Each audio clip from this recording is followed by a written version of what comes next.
Hey all, good, I guess it's technically afternoon. It still feels like morning, but good afternoon.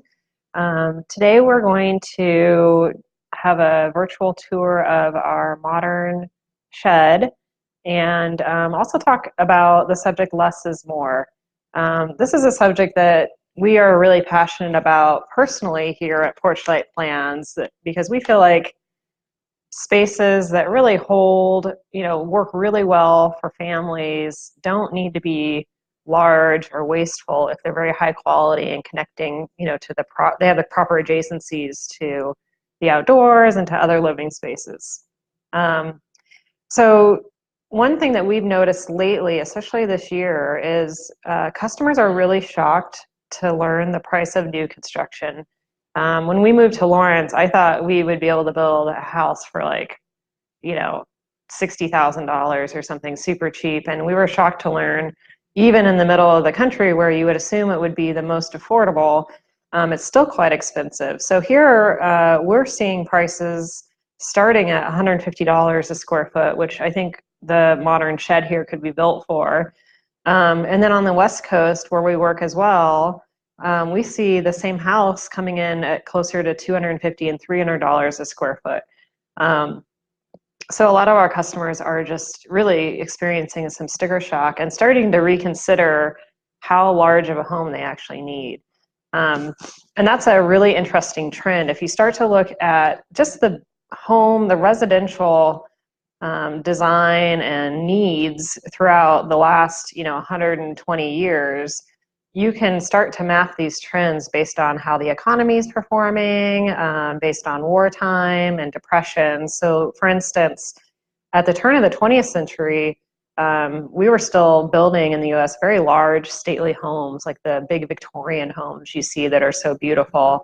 And that was because it took a lot of people to run a household before there was modern electricity in a home. Shortly after, when electricity was integrated into most homes, immediately the new homes started to downsize. And even Sears catalog has a picture of a new modern home, which looks like what we consider a very traditional home, but it's because it's smaller and it includes electricity, which is electric heat, and appliances. So the size of the home was able to be quite a bit smaller because now it's just the family living there, not and didn't have room for staff. And then when we look at, sort of the late 20s through the mid 40s, through the Depression era and the World Wars, after that building time in the early 50s, homes became very simple and very small. I'm sure we're all really familiar with the 1950s homes, the very simple rectangular war boxes. And that was because, again, economic prices, it was very expensive to build, materials were in a shortage, and people were able to downsize. And then that slowly crept up through the into the 70s. The homes started to get bigger again, and then we had an energy crisis. And so you can see this trend going over and over in our country, where we respond by building smaller homes when we have to, but then when the times are good, we immediately go out and create like McMansions. And I think that's kind of a negative trend. I don't think we should be responding to what the economy is doing. I think we should really respond to how we live and what the environmental impact is on the long-term life of a home. So there's a couple tricks that we can look at when we're designing what I would consider a smaller home. So the modern shed, I think, is a really great home. It's just shy of 2,000 square feet. This is something that we, again, design specifically with a family or a young couple or even a retired couple in mind. Whenever I work on a project, I always think, well, could I live there with Jared and our two kids and our two dogs and also guinea pigs? Maybe not the guinea pigs, they could probably go. But, would this home be comfortable for our family? And this modern shed, I would love to live in this home. So the first thing that we incorporate into a home is open living spaces. So here you can see the kitchen is directly connected to the dining room, and then the living room's just off to the right here and really holds its own space off the entry. But if you're sitting and watching TV or at the dining room, the whole family can be together in this great big space. I mean, this to me feels like almost like a daily vacation. Everyone can be here. working on their different areas, but aware of what each other are doing, which is how our family lives.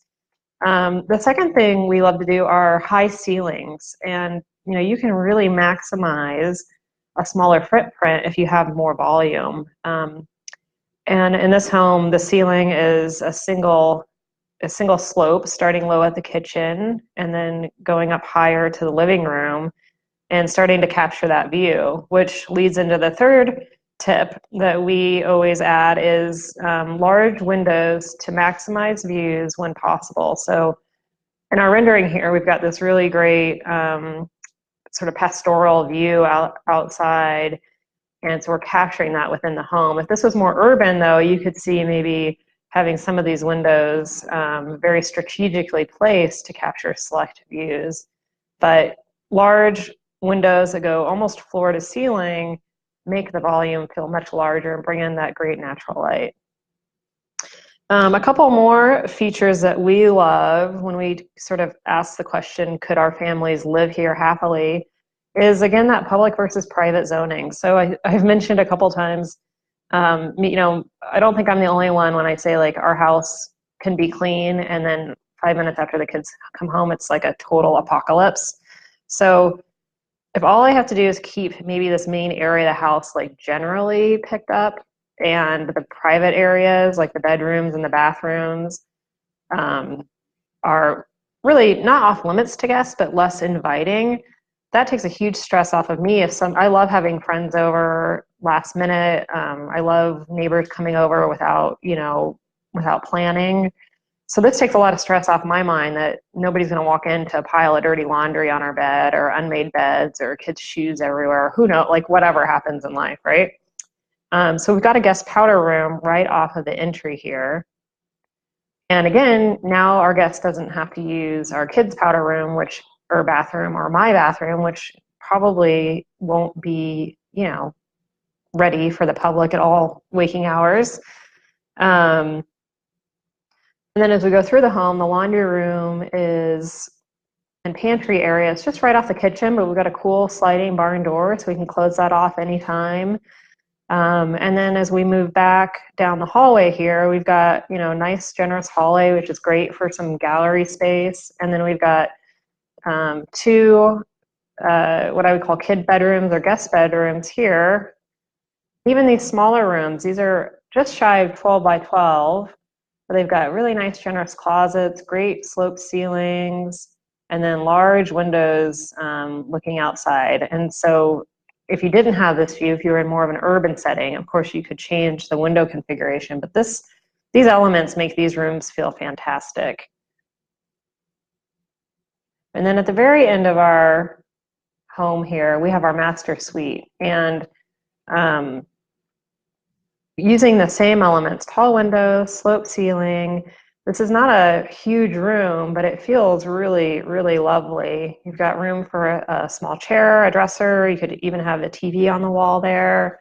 And then the master bathroom, again, is very efficient, but really quite lovely, with a large walk-in shower, double vanities, floor-to-ceiling tile, fun tricks like a floating vanity and wall-mounted faucets all make everything feel more spacious and just more luxurious in these smaller homes.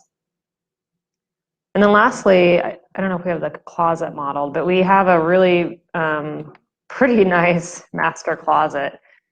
We don't have it filled out in the model here, but you have plenty of room for double hanging on each side. So for a home under 2,000 square feet to have a master suite like this, I think would just be amazing. So walking back into the front of the home here, you can see again how this big open space connected to the outside with higher ceilings feels just really, really lovely. So considering, when you're considering to build a home, I would strongly encourage you to focus on the high quality of spaces and then also really high quality materials. So instead of doing large quantity of space, we're going to do really high quality. So we have beautiful countertops, we have the appliances that we love. a couple really great light fixtures. And when you have smaller spaces, your dollar goes a lot farther. You can use your dream countertop or your dream lighting fixture if you only have a couple to install. If you have, you know, tons and tons of square footage to fill, it's just a lot more expensive. Same with furniture. You know, you could actually afford, my husband and I joke that we're never going to graduate from IKEA, but if we had a very small house, or not very small, but a small compact house like this, I think we could afford to invest in those, you know, treasured designer pieces that we would love to have. So that's it for today.